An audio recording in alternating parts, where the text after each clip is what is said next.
finished my vitamin before I started. Okay, let's try that again. Chunk, chunk, chunk, chunk, chunk. Good morning.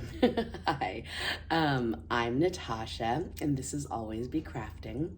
And I guess I'm going to call this Hotel Edition because I'm in a hotel this morning. I'm sitting by the window trying to get as much light as possible as a cop car seems to be driving by the window, and hopefully you're not hearing all that. Anyways, I am up taking my son to college. So it is a 5-hour drive from our home to where he goes to college, and it's just too much to do in one day to go up and back. And he has flown. Next time he comes home, he is driving. But since he's just been home for a month, he had like 3 bags worth of stuff because he came with 2 bags. If you've watched my show before, it's not a show, whatever, this podcast. If you've been here before, you may have seen the duffel bag I made for him to go back so he could take back. Most of the things he got as gifts for Hanukkah and Christmas were soft items. He got a sweatshirt from me.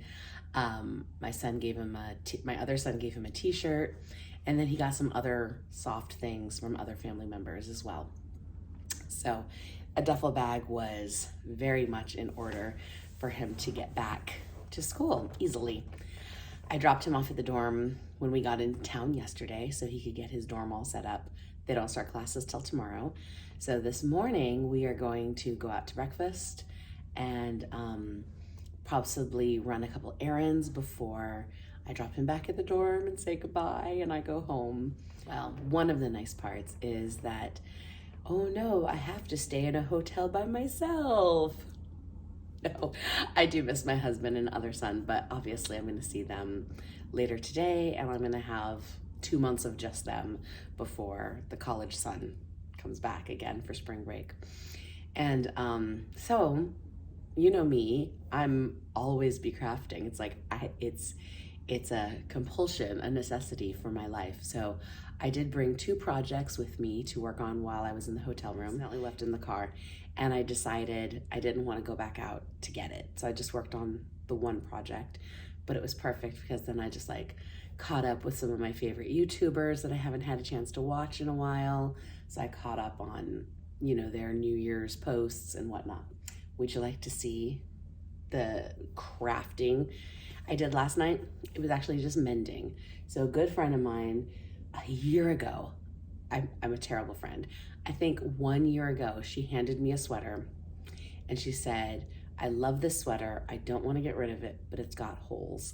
And like, can you do anything? And at first I was just like, I think she gave it to me possibly as we were going into spring. So she didn't need it back till the winter anyways. But I still should have gotten it back to her a lot sooner. But I put it in my pile of, oh, no problem, I'll take care of that soon. And soon turned out to be at least 8 months. And I'm so sorry. I know she'll forgive me, but I'm still so sorry. Anyways, I can only find 3 holes. So hopefully there's not another one that I just couldn't see. But what I did, so here's the sweater, lovely pink sweater. And what I did is I made these like little rosettes in each to cover each hole. So there's 1, there's 2 on the shoulder. So like one shoulder and then the other shoulder, here it is, has 1 little teeny tiny. So I did these, I had this beautiful variegated thread that I could use. I'm trying to like show it off to the best. Someone's listening to a very loud something outside my door. And here, this one was the bigger one right in the front. So I hope she likes it. She said she didn't really care what happened to them. And I was trying to think, oh, could I do like hearts or something like this because it's a pink sweater. But I think those little spider web rosettes, I think she'll be okay with them. Obviously, if she isn't, I will cut the thread away and do it again. But I think she'll be okay because she was like, anything you can do to save the sweater so I can still wear it because she loves wearing it. And she actually, to bring that with me, I was like, well, what can I pack? I don't really have a darning bag. So I was like, oh, I'll take advantage of my running with scissors bag. Do you remember this bag I made last month? So I didn't need very many tools, so it's not full at all, but it was a great place. Here's my thread and my needle. I don't think you can see it. Here's my scissors, and my needle's actually like right behind it in this compartment, this big compartment. So that's all I really needed to bring. I didn't need to bring every tool I own. So this bag was more than big enough. But the nice thing is because this has so much space in it, I folded up the sweater and I put it inside. So everything was all contained in one pouch. And that was good. The other project I brought that I left in the car, I needed those scissors also because it's just cutting out letters. Do you remember, did I show you? I don't even know if I showed you. Oh, I told you I was working on a very special project. So it's actually one project's turned into two projects. So I'm gonna put pictures. I think I'm gonna overlay pictures here while I'm talking. So the first project I did, the challenge was to use a face and words. And because it was set out by Annie, so Annie Unrain, I'm not really sure how to pronounce her last name. She is the designer behind By Annie, so Byannie, By Annie. And they have a lot of products. They've a lot of bag designs, also some quilt designs, and then products like mesh, really beautiful clear vinyl, and soft and stable foam. So foam is one of the kinds of internal interfacings or stabilizers rather that you can put into your projects. And I honestly think it is the best foam. I have tried a few. I've tried fusibles, I've tried non-fusibles, I've tried a bunch of different ones. By Annie Soft and Stable is by far my favorite and totally worth the price. I don't think it's that expensive, but it is a little bit more expensive than some of the other products, but you get what you pay for, so totally worth it. Anyways, she had put out this challenge that you had to do a project. She didn't care what kind of project it was, but you had to use soft and stable foam, and you had to include a face and words. So at first I was like, I'm just gonna put together a pouch, and I had talked about making a notebook cover or making some kind of slip cover. I really had liked the slip bag. Ooh, I can get that. Okay, I had really liked my little slip bag that I had made for my laptop, and it was perfect. I brought it with me on this trip. It was the perfect thing to hold my laptop in. And I had really liked the easy design, the crosswise zipper, and I've done it on a lot of different bags over the years, but I had followed a specific size pattern for it. This time to make this little Alice in Wonderland bag. Isn't it so cute? Oh my God, it's so stinking cute. Anyways, that's my laptop bag. I had liked doing that bag, and it was so easy, but it's not really a pattern if you're just, cutting a rectangle. You're cutting a triangle out of a rectangle and putting on a zipper that's going at a diagonal. And so I'm like, okay, that's what I'll do. And I'm gonna include pictures. So hopefully you're looking at pictures now. And if you can't tell, that's Bob Ross. I love Bob Ross. And I decided, since the bag ended up being a square, because I used all these squares. Do you see these, the 9-patch that's on the little checkerboard, if you will? That was a scrappy project with leftover fabric. I had made all these checkerboards, and I just kind of joined them together.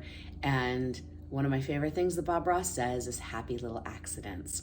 So that's what I did. I just was not afraid to make any accidents.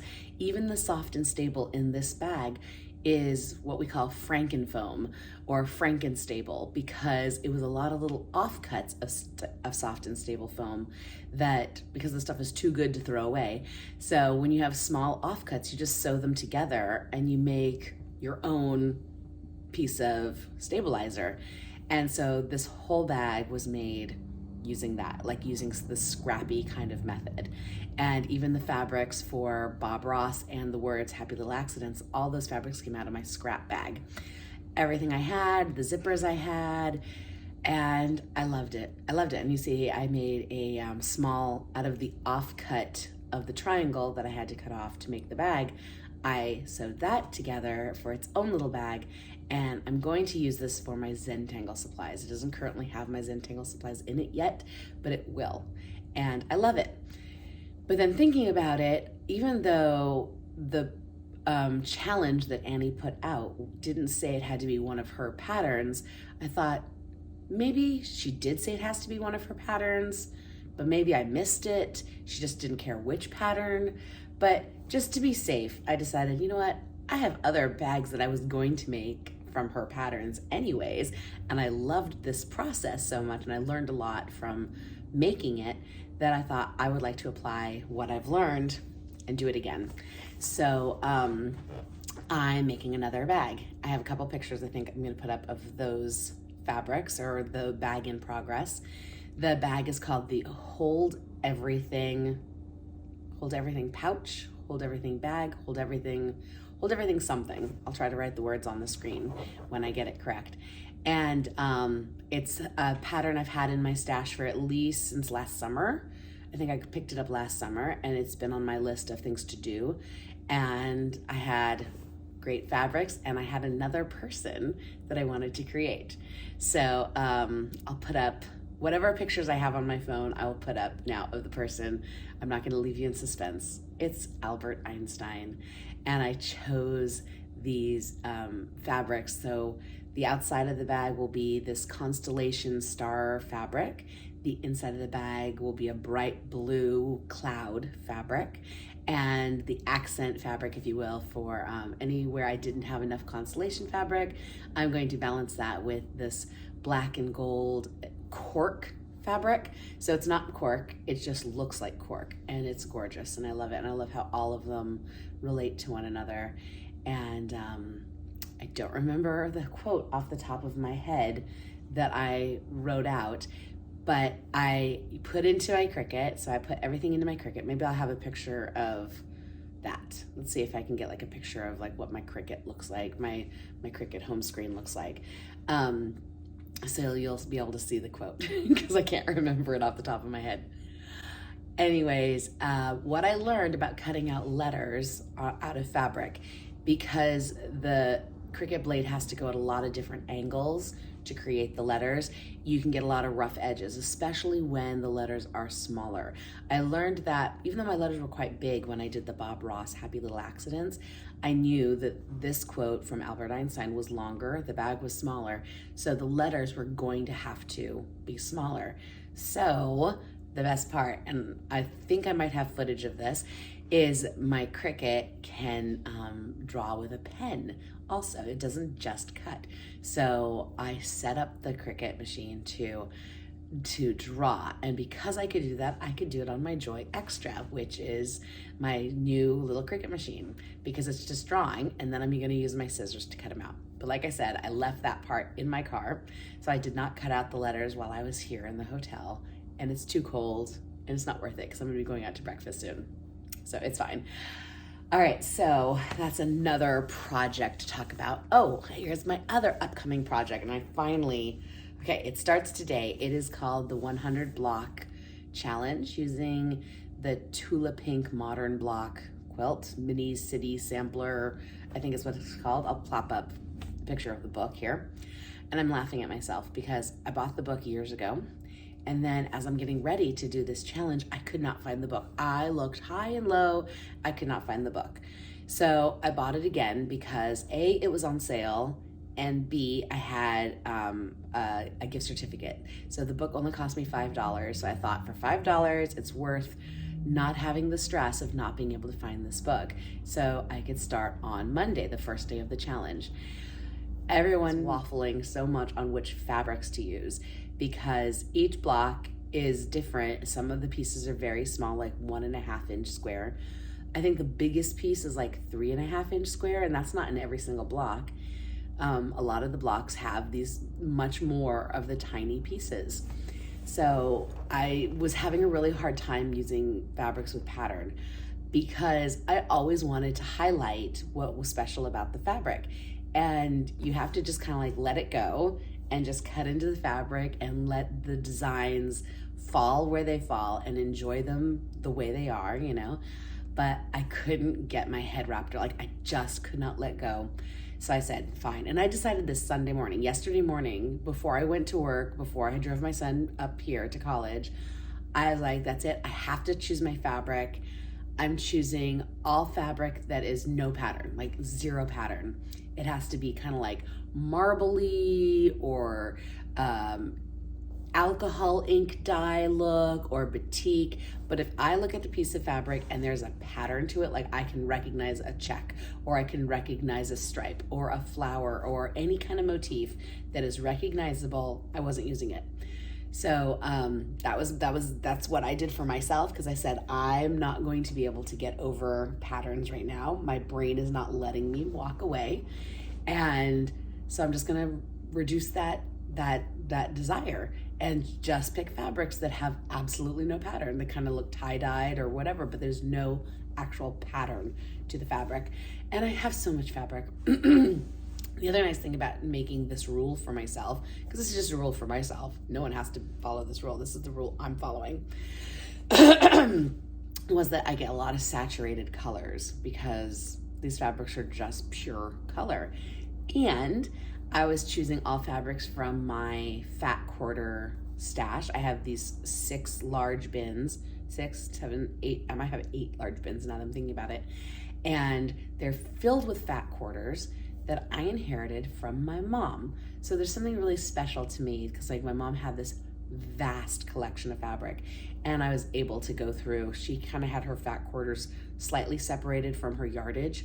So as I went through my mom's fabric, I pulled from every box that I could find fat quarters in, and I organized all these fat quarters. If you haven't been here and you're like, what are you talking about? What's a fat quarter?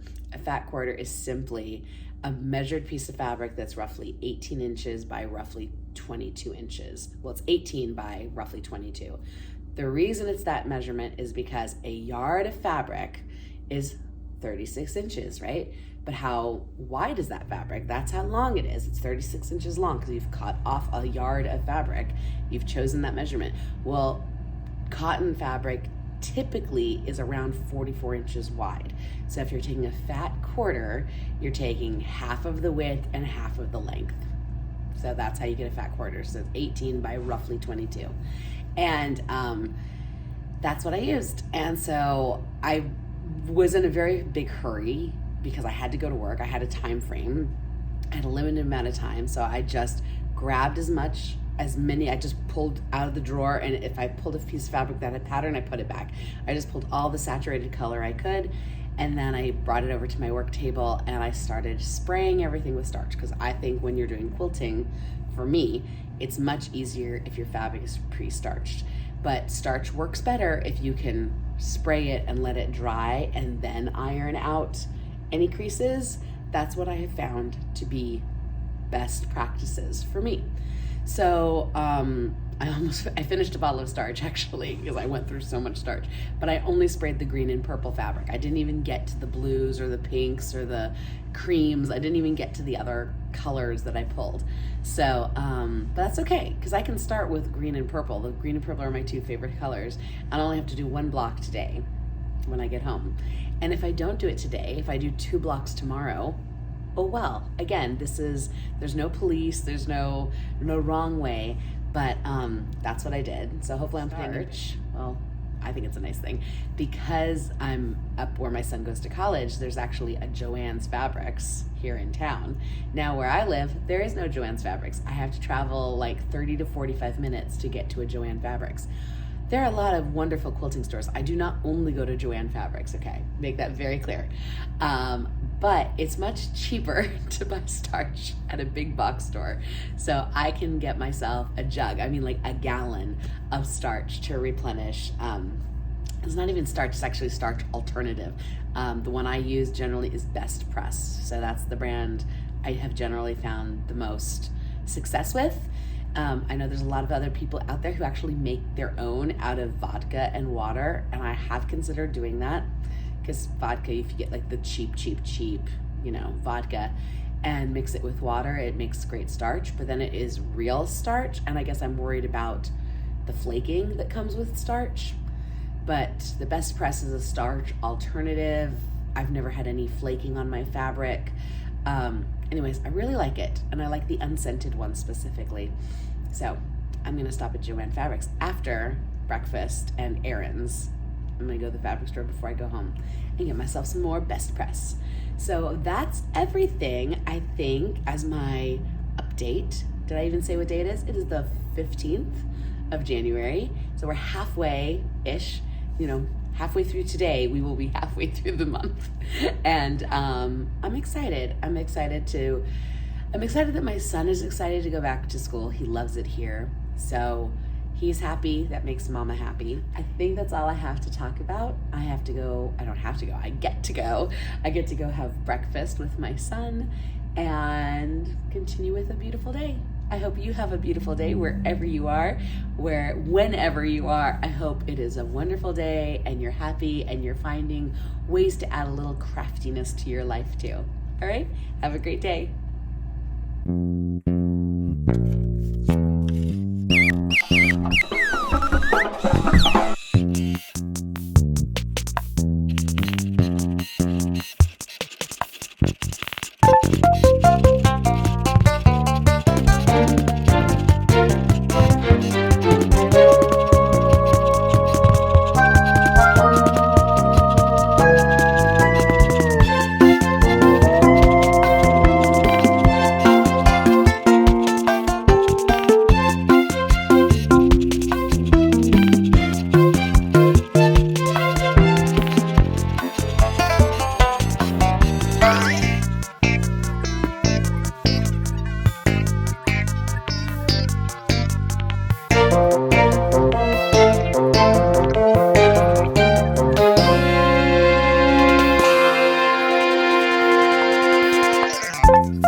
Sunday. It is. It is the 21st, Sunday the 21st. It has been a long week. So the last time I recorded for you guys was Monday, and I was in Vermont. I had taken my son up Sunday, stayed overnight to Monday, and then came home. And I came home to a snowstorm, which I don't mind. I actually love the snow.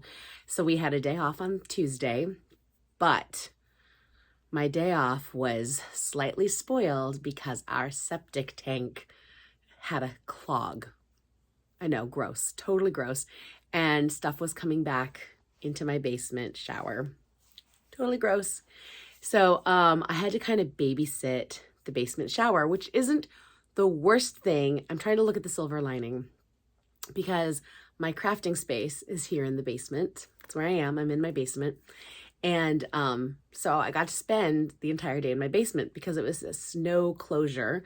The roads were closed. It was kind of icy and the schools were closed. And I work in a preschool and we follow the public school schedule. And if the public school closes, we close. So it was great for me because I had the day off of work. My son had the day off from school, so didn't have to drive to school. But like I said, it was gross. I was doing a lot of cleaning and babysitting because, people still wanted to do things, but I was like, well, thank goodness nobody has to shower. And it looked like things were moving just kind of slowly. Like we got to the point where sometimes a little bit of clear water would come out of the drain, but most things seemed to be okay. So we thought we were safe. And Wednesday morning, I had to go back to work. So I took like the fastest shower in human history, and my husband babysat the shower drain. Nothing happened. Hallelujah. But then by Wednesday afternoon, my husband finally took his shower in the afternoon because he didn't work that night until the evening. He went to take his shower and chaos, happened again. And we had already called the people to come fix it on Tuesday, and they told us they couldn't get here till Thursday. So we were already, worried and watching and, doing all the tricks and all the Dranos and OxyCleans and everything, and just, short showers, hand washing dishes as needed, using paper plates so we didn't have too many dishes, not doing laundry, going to take things to my mother-in-law's. We were doing everything we had to, but yeah, it got bad again. And thank goodness they came Thursday, but I couldn't sleep. Like Wednesday night, I could not sleep. And had to go to my mother-in-law's Thursday morning so I could shower before work, blah, blah, blah, blah, blah. All that matters is that things are fixed. And since I was in my basement and since I was so stressed out, one of the ways I overcome stress is through crafting. And you would think I have a lot of stress in my life considering how much crafting I do. But crafting is more than just a stress relief, but it's very helpful for stress relief. Anyways, I had spoken about the pouch that I was making with the person and the words, and I think I already included. I haven't even started editing. I'm going to edit as soon as I'm done recording right now. I'm going to finally edit. So I'm hoping that I've already included footage of that bag because I don't have that bag near me. I thought I did when I came down to the basement, but I haven't seen it. I have, like I said, a lot of things happened. A lot of things got moved in the cleaning process because then I was reorganizing. I'm like, well, since I have to move this, I should move this, etc. Anyways, I did my second bag with a person and words. The second bag was Albert Einstein. Did I mention this? I may have mentioned this. Would you like to see it? I was gonna include photos when I go to edit. I was like, oh, I'll put photos in. And now I'm like, I finished the bag having so much time in the basement. So here's Albert. Ta-da! Isn't that so cute? I added some D-rings on the top with the handle. So that's not in the pattern. That was my choice to make that addition. And are you ready for the words? A person who never made a mistake, never tried anything new. Boy, is that true. This was a new pattern, and I made a couple of choices intentionally that kind of bit me in the butt, and then I made a couple of mistakes, but I'm still really happy. Open it up. See, I tried out some different vinyls. This one has stars. These have like the sparkle vinyl on the back page. It's in Velcro, see? I had a little mesh pocket. That's not part of the pattern, and there's 4 pages. 1, 2, 3, 4. So, and they pull out. So I can fill it with stuff and then put it back in. I don't know if the Velcro is really that necessary because everything actually sits in pretty well, just like this. If I were to make the bag again, I may not do the Velcro because the Velcro is one of the parts I messed up on because I forgot to change. One of the things I forgot to do was change my bobbin thread. So I have white Velcro with black bobbin thread. Not pretty. I forgot to, I chose not to, but I'm regretting. I didn't put like a piece of lining on the bottom, so you just have the raw edge of the plastic. It doesn't impact the plastic, it just doesn't look as pretty. And something else I would do differently. Oh, and I just had the hardest time, even though I measured it, this just looks crooked, doesn't it? It just doesn't look as straight as it should, even though I kept measuring it and double checking it. I triple checked it, and I just felt like I could never get those pockets exactly square. For whatever reason, who knows? I blame the stress. Zip it up. The pattern has it where this zipper strip is upside down. So like the bag would be like this. This would be the front of the bag, and this is how the bag would open. And it also has the handle on this side, like this, which that was an intentional choice to switch it. So I chose to do it this way, and I chose to have this at the top instead of at the bottom. And it's an older pattern. I don't know if the designer would want to make changes or if she's very happy with it. It's not a bad pattern, but I can't say that I followed the directions 100% true because I made those choices to move the handle and to flip the strip. Because I moved the handle, I didn't think about the whole thing with the Velcro, and I put the Velcro on second, where I should have done the Velcro before the handle, so that was a mistake. But it's my own fault for not thinking through the process. And anything else? Yeah, I think that's everything. But I'm really, really happy, and I'm definitely going to use this bag. This bag is going to be used. I haven't decided exactly what for. I've had a couple of ideas, but very happy.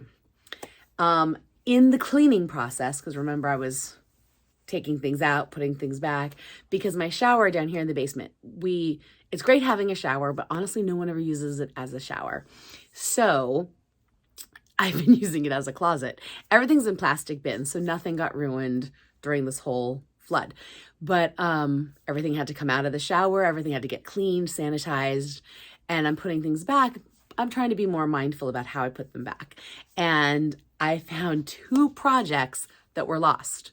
Like, I had not seen them for 6 months, 7 months. I think I lost them last summer when I did a little bit of reorganizing in my craft space, because last summer my mother-in-law moved, and so she gave me these nice Elfa drawers and this big table, which is what I have right here off camera. And that's like where like if you ever watch me cutting or doing anything, that's the table that didn't exist in this space until last summer. And in the process of moving this in, I very hurriedly moved other things, and 2 projects, which I can now that I found them, I'm looking at them going, oh yeah, I thought this was a good idea. Like where I ended up putting them, I can see that my thought process was, I'm not going to forget about this. But obviously I did. So would you like to see it? Okay, so 1 bag is still in progress, but I've made a ton of progress on it. Here, I'll just show it to you. So you can see this side is clipped. This is where I'm currently hand stitching. I just recorded a little bit of footage of me hand stitching this side. So hopefully I've edited that in to the video and you've seen that. All that existed was this cat fabric was quilted, and that's it. So I quilted this black canvas fabric for the main body, and on the inside, can you see I used really colorful thread? So one side's really colorful. The cat fabric had this cat on the other side. So I felt kind of guilty because you can't see this blue cat fabric unless you open up the pocket. But I think that's okay. I think it's still really, really cute. Really super cute. And I had to cut the binding strips. So I made binding, and I added these little triangle rings. I have a strap that I think is going to look super cute with this. I did not purchase this strap for this purpose, but I was like, whoa, that's going to look really cute. So I'm really happy about that, because then I don't have to make a strap. This bag is actually for a friend who knits. So the whole thought process here, do you see these little straps? So these have snaps on them. Let me see if I can snap it on camera. See, like that? So if she puts her yarn, there's some stuff in there. I have my clips from when I was hand stitching it upstairs. So bring stuff down, pull the clips out. So she could put yarn in. She could put things in these little mesh pockets. But she can have the ball of yarn. She can have 2 balls of yarn, because then she could thread them up through here. And so if it's like a layer cake, or not a layer cake, that's not what they call it. They call it a cake of fabric. No, a cake of yarn, a yarn cake. Does that sound right? Anyways, I don't knit. But I know that most people do. Sometimes they ball their yarn and sometimes they cake their yarn. And so either way, you can put your ball or your cake at the bottom of the bag, feed up your yarn through these little things, and then your yarn doesn't get lost as you're working on your project. And then you can just unsnap it and take the project with you, or stop or cut or whatever, you know. But I thought that was a cool thing. I had purple and this turquoise blue fold over elastic, but I didn't have enough to do all 4 in, so I mixed and matched, because I just thought that would be fun, you know, make the inside a little bit more sassy with the colorful thread and everything. So it's like kind of business cat on the front. She loves cats. So business cat on the front, and then neon-y kind of silliness on the inside. I'm really excited. So all I have left to do after I finish hand stitching, see, I'm hand stitching the binding over here. Here's what it looks like. So if I unclip, I'll unclip this side so you can see what I'm doing.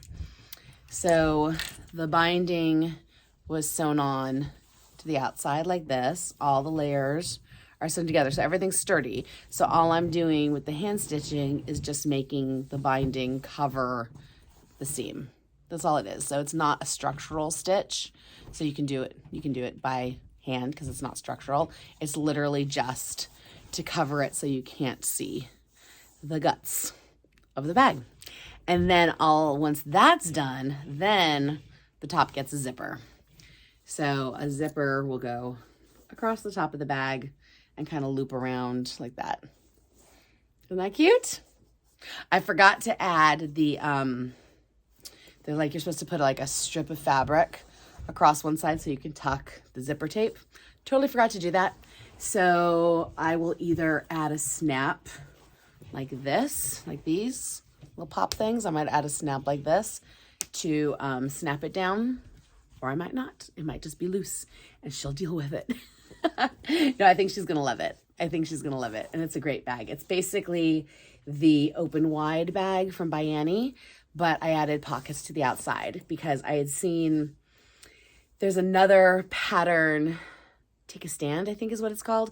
I don't have the pattern for Take a Stand, but it's very similar to the open wide. And I looked at enough pictures that I thought it's basically adding a pocket on the outside of the open wide. I'm sure there's other steps to it. I don't know what all those other steps are, but I realized that I had enough in my skill set that I could adapt and be inspired by another pattern. But if you want to do this and you don't have the patterns, I would just go for Take a Stand.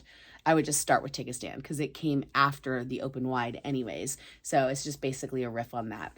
I'm sure if I had the pattern, I probably could have done a better job following the designer's steps, but I think I did okay. Like my pocket goes too far underneath both my pockets. I think it'd be nice if I added purse feet, but I don't have any purse feet in my collection to just throw on there. So if she has, after she uses it, if she's worried about it getting too dirty or something on the bottom and she wants purse feet, I will figure it out and I will buy purse feet and add them for her. But I think we're going to be okay. I think as a starting place, I think this is going to be pretty good. And she's excited. I've sent her a couple pictures. She knows it's in process. So that's one bag, right? I said there were two projects. The other project I found over here. So this is the bag. This is the IKEA bag. Both projects were in this bag. And it's not see-through. And if it's not see-through, I don't know what's in it. So this is what I know about myself, which is why I started buying those shoe bags from IKEA because they're see-through, but they're very big. I'm not sure that one of those would have held this project. Might have held it might have held this bag, the open wide, but I don't think it would have held this next one. So the next one I'm doing is called Divide and Conquer, and I've just finished the quilting. So all the fabric was cut, all the foam was cut, but that's it. The foam and fabric were cut. No, I take that back. The foam and fabric were cut, and they were sprayed together. So I have two sprays. I've talked about this before. Odif is the brand. One is the 505, which is temporary, and one is a 606, which is more permanent but has to be set with heat. Both of them are wonderful sprays, and I'm so glad that I had chosen to do the 606 spray because it's like more permanent. Not 100% permanent. You can still really pull it apart if you want to, but it's much closer to permanent. And it takes more time because you have to iron it together to make it work. But I'm so glad I did it because it lasts longer. And I had sprayed this 7 months ago, and I pulled the pieces out of this bag, out of this IKEA bag, and they were ready. They were holding together. All I had to do was stitch them. So I did. I'll give you a little sneak peek. Okay, are you ready? Here's just one quick sneak peek because I just did really quick stitching. But look at that cute fabric. Is that so cute? And that's the inside. I know. I'm in love. I'm in love. So this is going to be a bigger bag. It's a lot more pieces, called the Divide and Conquer. I've never made it before, but I hope. But it's good to try new things, right? Right, Albert? Albert says it's good to try new things. So he's so cute. So cute. I did that on my Cricut, and I think I recorded a little footage of what that looks like. So hopefully I've already edited that in, the cutting of the words. Is there anything else I can tell you? So now I'm just kind of cleaning up still, organizing still, trying to get everything where it makes sense, where I like it. And yeah, I'm going to finish hand stitching the binding on this so I can add the zipper and be done. Because the last step is the zipper with binding, of course, across the top. And then it's done. And then, see, zipper, it's just sitting here waiting to be used. Look at her. Isn't she so cute? I have so much of this binding now. I think I have to get another one of these. They're so cute, these little binding babies. Because I made more binding than I needed for this bag. And it just seems a shame to take it off. She looks so cute. But I probably will, so I can use it. Because next week, I start my duffel bag. Oh, what I have not worked on. What I've started working on, but I have not done. I have my pieces cut for my quilt along. So these are days 1 through 5 cut. All my fabric has been starched. All my fabric is ready to go. I should be going on to day 6 tomorrow. So obviously I need to sew days 1 through 5. But I've just been having so much fun with the bag making that I just haven't gotten into it yet. I will probably try to cut days 6 through 10, I don't know, tomorrow or Tuesday or something. I'll try to at least get them starched and cut. And even if I have to just sew 10 days at a time instead of 5 days at a time, you're supposed to do one each day. I obviously haven't. I mean, it's not like hardcore. They're very kind. Like everyone's like, give yourself grace, do what you got to do. But yeah, so I'll probably prep days 6 through 10 tomorrow, or as soon as I'm done with this bag. I need to finish the bag for the yarn knitting bag for my friend. Once I finish the kitty cat knitting bag, then I will move on to the quilt, because next Saturday I start the duffel bag sew along. So I will have 2 sew alongs going at the same time, but at least I finished my challenge. I think I spoke about that earlier, that I had 1 challenge and then 2 sew along things. So the challenge is done, check. The week 1 is cut, check. And I'm going to finish this bag, the cat yarn knitting bag, and then I'll move on. But I'm feeling much calmer. I took a nap today, so I'm good.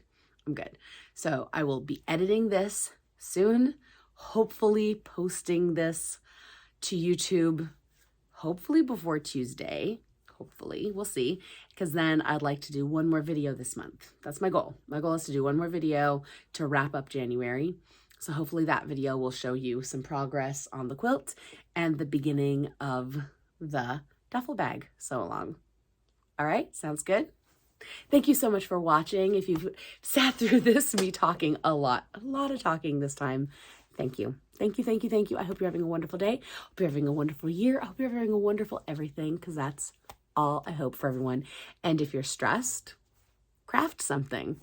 If you're happy, craft something. If you're curious, craft something. You're never too old to learn something new, and you're never too young to do something old. Does that make sense? Have a wonderful everything.